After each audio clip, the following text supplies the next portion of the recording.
Praise the lord. దేవుని పరిశుద్ధమైన నామానికి మహిమ కలుగును గాక. ఎస్ ప్రియులారా, అందరూ బాగున్నారా? Happy Sunday. ఈ యొక్క ఆదివారమున ప్రతి ఒక్కరూ మందిరానికి ప్రార్థనకి సిద్ధపడుతున్నారా? సహవాసం యందు, రొట్టె విరుచుట యందు, ప్రార్థించుట యందు ఎడతెగక ప్రభు సన్నిధిని వెంబడిస్తున్నారా? మరొకసారి మీ అందరికీ నా శుభాభివందనాలు. ఎస్, ఈ ప్రశస్తమైన సమయంలో దేవుడు నాతో ఏ విషయం మాట్లాడబోతున్నాడు? ఈ యొక్క పరిశుద్ధమైన దినాన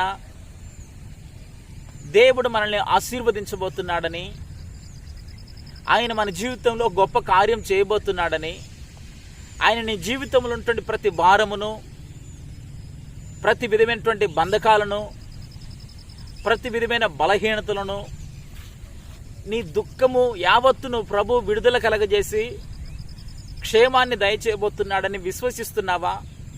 నీవు ఈ ప్రశస్తమైన సమయంలో ఈ విధంగా విశ్వసించి ప్రభు సన్నిధికి వెళ్ళినట్లయితే ప్రభు నీ జీవితంలో గొప్ప కార్యాన్ని ప్రారంభించబోతున్నాడు. ఈ సమయంలో దేవుని యొక్క వాగ్దానం కోసం ఎదురు చూద్దాము. ఒకసారి నా ప్రభు ఏ విషయాలు మాట్లాడబోతున్నాడు ఒకసారి చదువుకుందాం. 139వ కీర్తన 139వ కీర్తన 13-14. కీర్తనాకారుడైన దావీదు మాట్లాడుతున్న మాటను మౌనం ఒకసారి ధ్యానిద్దాం. నా అంతరంద్రియములను నీవే కలుగజేసేతివి, నా తల్లి గర్భమందు నన్ను నిర్మించిన వాడవు నీవే. 14వ వచనాన్ని జాగ్రత్తగా పరిశీలించండి ప్రియులారా. నీవు నన్ను కలుగజేసిన విధము చూడగా భయమును ఆశ్చర్యమును నాకు పుట్టుచున్నవి. అందును బట్టి నేను నీకు కృతజ్ఞతాస్తుతులు చెల్లించుచున్నాను. నీ కార్యములు ఆశ్చర్యకరములు. ఆ సంగతి నాకు బాగుగా తెలిసి ఉన్నది. దేవునికి స్తోత్రం. హల్లెలూయా. ఎస్, నా ప్రియమైన దేవుని బిడ్డలారా, ఈ యొక్క ప్రశస్తమైన సమయంలో భక్తుడైన దావీదు మాట్లాడుతున్నాడు కదా, అయ్యా నా అంతరంద్రియములన్నీ కలుగు చేసిన వాడవు నీవే. నా తల్లి గర్భమందు నిర్మించిన వాడవు నీవే. నా అంతరంద్రియములు అనగా నా కళ్ళు, నా ముక్కు, నా చెవులు, నా యొక్క శరీరావయవాలు, నా దేహములో ఉన్నటువంటి అంతరంద్రియములన్నీ కలుగజేసిన వాడవు నీవే. ఎందుకంటే నీవు నన్ను కలుగు చేసిన విధము చూస్తే నా లోపల కలిగి ఉన్న అవయవాలు కావచ్చు, అవయవాలతో పాటు ఎముకలను అమర్చడము, ఎముకలతో పాటు రక్త ప్రసరణ జరుగు నరములు, కండరాలు, చర్మము, ఈ విధంగా నీవు నన్ను రూపించబడినటువంటి రూపమును, అవయవాలను బట్టి చూస్తే నాకు భయం కలుగుచున్నది, ఆశ్చర్యం పుట్టుచున్నది. అంత మాత్రమే కాదు, నీ కార్యములు ఆశ్చర్యకరములు. ఆ సంగతి నాకు బాగుగా తెలుసు కనుక అందును బట్టి నేను నీ సన్నిధిలో కృతజ్ఞతాస్తుతులు చెల్లించుచున్నాను అంటున్నాడు. ఎస్, నా ప్రియమైన దేవుని బిడ్డలారా, ఈ ప్రశస్తమైన సమయంలో నీవు నీ జీవితంలో భక్తుడైన దావీదు దేవుని సన్నిధిలో కృతజ్ఞతాస్తుతులు చెల్లించినట్టుగా నువ్వు ఎప్పుడైనా దేవుని సన్నిధిలో కృతజ్ఞతాస్తుతులు చెల్లించావా? నీ అవయవాల విషయంలో, నీ శరీర అవయవాల విషయంలో నా దేవుడు నాకు కలగజేసిన విధము బహు ఆశ్చర్యము పుట్టుచున్నది అని ఏనాడైనా ఆలోచన చేసావా? ఇక్కడ భక్తుడైన దావీదు ఆయనను కలుగు చేసిన విధమును బట్టి, ఆయన జీవితంలో కలుగుతున్న మార్పులను బట్టి, భక్తుడైన దావీదు తన ఆలోచనలు బట్టి దేవుని సన్నిధిలో కృతజ్ఞతాస్తుతులు చెల్లించుచున్నాడు. నా ప్రియమైన దేవుని బిడ్డలారా, ఈ ప్రశస్తమైన సమయంలో ప్రభు మనకి ఇచ్చినటువంటి ఆరోగ్యం విషయంలో, ఆయుష్ విషయంలో, ప్రభు మనల్ని ఆదరించే విషయంలో, బలపరిచే విషయంలో, ప్రభు మనకి దినదినము అనుగ్రహిస్తున్నటువంటి సామర్థ్యతను బట్టి నీవు దేవుని సన్నిధిలో కృతజ్ఞతాస్తుతులు చెల్లించగలుగుతున్నావా? ఎస్, నా ప్రియమైన దేవుని బిడ్డలారా, బైబిల్ లేఖనాలలో చాలామంది జీవితాలలో ప్రభు ఉన్నతమైన కార్యాలు చేశాడు. ఆయన బహు ఆశ్చర్యమైన కార్యాలు చేశాడు. యేసుక్రీస్తు ప్రభువారు సజీవుడు.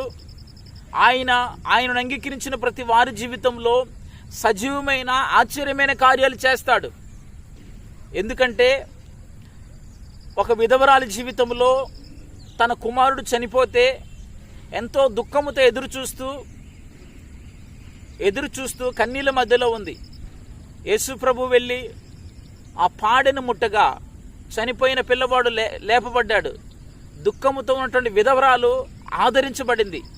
అక్కడ దేవుని యొక్క గొప్ప ఆశ్చర్యమైన కార్యం వారి జీవితంలో జరిగింది. అలాగే 10 మంది కుష్ఠరోగులు కుష్టు చేత ఊర్లో నుంచి వెలివేయబడినప్పుడు ఊరికి చివరిలో కుటుంబాన్ని, కుమారులను, కుమార్తెలను, స్నేహితులను, గ్రామాన్ని, సమస్తాన్ని విడిచిపెట్టి వెళ్ళిపోయారు. వారిని ఎవరు ప్రేమించేవారు లేరు, ఆదరించేవారు లేరు. ఊరికి చివరిన వదిలేశారు. కుష్టు వచ్చింది, ఈ కుష్టు చేత పట్టణమంతా పాడైపోతుందని. నా ప్రియమైన దేవుని బిడ్డలారా, ఈ కుష్టు చేత ఎన్నో సంవత్సరాల నుండి వారి యొక్క శరీరము కుళ్ళి కృషించిపోతున్నది. ఆ సందర్భాలలో సజీవుడైన యేసుక్రీస్తు ప్రభువారు ఎదుకు రావడం జరిగింది. సజీవుడైన యేసుక్రీస్తు ప్రభువారు మాకున్నటువంటి కుష్ఠంతా నయం చేస్తాడు, ఆయనే బాగు చేయగలిగిన వాడు, దీనికి ఏ వైద్యుడు అవసరం లేదు అని నమ్మకం కలిగి ఉన్నారు. ఎప్పుడైతే వారు ఆ నమ్మకం కలిగి యేసు ప్రభు యొద్దకు వచ్చారో, యేసు ప్రభు వారిని చూచి వారి విశ్వాసమును బట్టి గొప్ప ఆశ్చర్యమైన కార్యం చేశాడు. ఏమిటంటారా? 10 మంది కుష్ఠరోగులు కలిగిన వారు అందరూ శుద్ధులైపోయారు. ఆయన ఆజ్ఞాపించిన వెనువెంటనే స్వస్థత పొందుకున్నారు. కుష్ఠంతా పోయింది. వారి యొక్క శరీరం అంతా మంచి ఆరోగ్యవంతులుగా ఉన్నారు. తిరిగి మరలా కుష్టు తొలగించబడిన తర్వాత ఎవరి గృహాలకు వారు చేర్చబడ్డారు. దేవుని కార్యాలు వివరిస్తారు అనుకున్నాం. కానీ చివరికి ఆ 10 మంది కుష్ఠరోగులలో ఒకే ఒకడు కృతజ్ఞుడై దేవుని సన్నిధికి వచ్చాడు. ఒకడు కృతజ్ఞుడై దేవుని సన్నిధికి వచ్చినప్పుడు, యేసుప్రభు యొద్దకు వచ్చినప్పుడు యేసుప్రభు అడుగుతాడు కదా, అయ్యా 10 మంది కుష్ఠరోగులందరూ శుద్ధులేరు కదా, మరి ఆ 9 మంది ఎక్కడికి వెళ్ళారు? ఒక్కడివే వచ్చావు అని ప్రశ్నించినప్పుడు, అయ్యా వారు లోక కార్యాలకి, చెడు కార్యాలకి, వారు మీరు చేసిన మేలులను మర్చిపోయారు. మీరు చేసినటువంటి ఆశ్చర్య కార్యాలు వివరించలేకపోయారు. నీ మహిమను గుర్తించలేక వారు మరలా వారి యొక్క భోగములకి వారి జీవితాలను, వారి కుటుంబాలను, లోకములోకి ఆకర్షించబడ్డారు. అయ్యా నేనైతే నీ ప్రేమకు ఆకర్షించబడ్డాను. నీవు నా ఎడల చూపించిన ప్రేమ, నీవు నా ఎడల చేసిన కార్యము బహు ఆశ్చర్యకరమైనది. ఇందును బట్టి నేను నీ సన్నిధిలో నీ యొద్దకు వచ్చి కృతజ్ఞత చెల్లించుతున్నానంటున్నాడు. యేసు నా ప్రియమైన దేవుని బిడ్డలారా, మరి నీ జీవితంలో విశ్వాస జీవితాన్ని ప్రారంభించి నీ కుటుంబమే కావచ్చు, నీవే కావచ్చు, ఎన్నో సంవత్సరాలు గడిచిపోతున్నాయి. మరి నీవు నీ జీవితంలో కృతజ్ఞత కలిగి దేవుని స్తుతించగలుగుతున్నావా? నా దేవుడు ఎన్నో మేలులు చేశాడు, ఎన్నో కార్యాలు చేశాడు. దేవుని ప్రేమను రుచి చూడగలిగావు.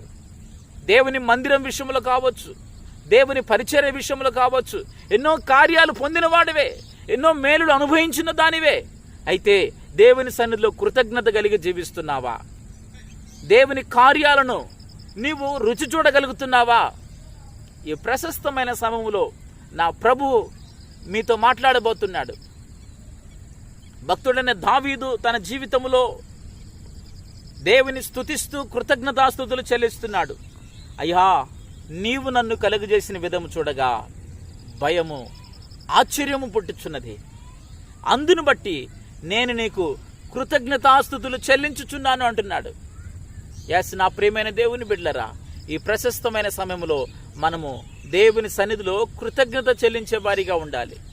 ప్రతిదినము నీవు చేస్తున్న పనులను బట్టి, నీ వ్యాపారాలను బట్టి, నీ చదువును బట్టి, నీవు చేస్తున్నటువంటి ప్రతి చేతి వృత్తిని బట్టి, అది ఏదైనప్పటికీ నీకు దేవుడు ఏ తలాంతునిచ్చాడు, నీవు ప్రారంభిస్తున్నటువంటి పరిచర్యను బట్టి కావచ్చు, నీ సేవా జీవితమును బట్టి కావచ్చు, నీ యొక్క మందిర పరిచర్యలో కావచ్చు, సువార్త పరిచర్య కావచ్చు, నీ ఉద్యోగం అది ఏదైనప్పటికీ నీవు దేవుడిని ఎడల చేస్తున్న ప్రతి మేలును బట్టి ఆయన సన్నిధిలో కృతజ్ఞత చెల్లించే వారిగా ఉండాలి. నా ప్రియమైన దేవుని బిడ్డలారా, కృతజ్ఞత లేనివాడు వ్యర్థుడు అని రాయబడినది. మరి నీవు ఇంతకాలము సంఘ సహవాసములు ఎదిగావు, పరిశుద్ధుల సంఘ సహవాసంలో దీవించబడ్డావు, అనేకమైన మేలులు పొందావు, అనేకమైన కార్యాలు రుచి చూశావు. సహవాసం యందు, రొట్టె విరుచుట యందు, ప్రార్థించుట యందు ఎడతెగక ఇంతవరకు నేటి వరకు జీవించావు. మరి ఈ ప్రశస్తమైన సమయంలో కృతజ్ఞత లేక దేవుని సహవాసానికి దూరమైపోతున్నావా? కృతజ్ఞత లేక రొట్టె విరుచుట యందు నిర్లక్ష్యం చేస్తున్నావా? ప్రభు బలలో పాల్గొనడానికి సిద్ధపడలేకపోతున్నావా? దేవుని మందిరానికి వచ్చే విషయంలో కృతజ్ఞత లేక నిర్లక్ష్యం కలిగి ఉన్నావా? నా ప్రియమైన దేవుని బిడ్డలారా, ఆయన నిన్ను ప్రేమించి నీ జీవితంలో అనేకమైన ఆశ్చర్య కార్యాలు చేశాడని మర్చిపోవద్దు. నువ్వు ఎప్పుడైతే మర్చిపోతావో నీ జీవితంలో ఊహకు అందని కార్యాలు నీ జీవితంలో నువ్వు కోల్పోతావు. అందుకే ప్రభు అంటున్నాడు కదా, ఆయన ఆశ్చర్యకరుడు, ఆలోచనకర్త. భక్తుడైన దావీదు అంటాడు, అయ్యా నీవు నన్ను కలుగు చేసిన విధం చూస్తే భయం పడుచున్నది, అందును బట్టి నాకును నీ సన్నిధిలో కృతజ్ఞతాస్తుతులు చెల్లించుచున్నానంటున్నాడు. నా ప్రియులారా, మరి దేవుని సన్నిధిలో కృతజ్ఞత చెల్లిస్తున్నావా? కృతజ్ఞత కలిగి నీ సన్నిధిలో, దేవుని సన్నిధిలో, నీ కుటుంబంలో నీవు ప్రవర్తించగలుగుతున్నావా? నీ కుటుంబాలలో కృతజ్ఞత కూడికలు ఏర్పాటు చేయగలుగుతున్నావా? దేవుని సన్నిధిలో కృతజ్ఞతగా నీవు దేవుని సన్నిధిలో నీ జీవితాన్ని సమర్పించుకోగలుగుతున్నావా? అలాగూ జీవించాలంటే ఈ ప్రశస్తమైన సమయంలో యేసుతో జీవించండి అను ఈ కార్యక్రమం ద్వారా మీరు ఎప్పుడైతే దీవించబడతారో, కృతజ్ఞత కలిగి నువ్వు ఎప్పుడైతే బ్రతకడం, జీవించడం ప్రారంభిస్తావో నీ జీవితంలో గొప్ప కార్యాలు ప్రారంభించబడతాయి. అట్టి కృప నా దేవుడు మీ అందరికి అనుగ్రహించునుగాక. ప్రార్థన చేద్దాం. దయగల తండ్రి, నీకు వందనాలు. ఈ ప్రశస్తమైన సమయములో నా ప్రియ బిడ్డల జీవితంలోనైనా కృతజ్ఞత కలిగి జీవించుదురుగాక. అయ్యా, అనేకులు కృతజ్ఞత లేకయే వ్యర్థులైపోయారు, కృతజ్ఞత లేకయే నీ సన్నిధికి దూరమై వ్యర్థులైపోయారు. ఈ ప్రశస్తమైన సమయంలో నీ బిడ్డల జీవితం ఉంటున్న ప్రతి భారమును కొట్టివేయండి. మీరు మా ఎడల చేస్తున్న మేలును బట్టి, ఆశ్చర్యమైన కార్యమును బట్టి నీ సన్నిధిలో కృతజ్ఞత చెల్లిస్తున్నాం. మీరు దీవించి మీరు మహిమ పొందమని ఈ ప్రశస్తమైన సమయంలో ఈ యొక్క ప్రశస్తమైన దీవెనలు, ఆశీర్వాదాలు, యేసుతో జీవించండి అను ఈ కార్యక్రమం వీక్షిస్తున్న ప్రియబిడ్డలందరినీ సమృద్ధితో దీవించి మహిమ పొందమని సర్వశక్తుడైన యేసయ్య పరిశుద్ధమైన నామములో ప్రార్థించి పొందుకొని ఉన్నాము తండ్రి. ఆమేన్, ఆమేన్. ఓకే, అందరికీ వందనాలు.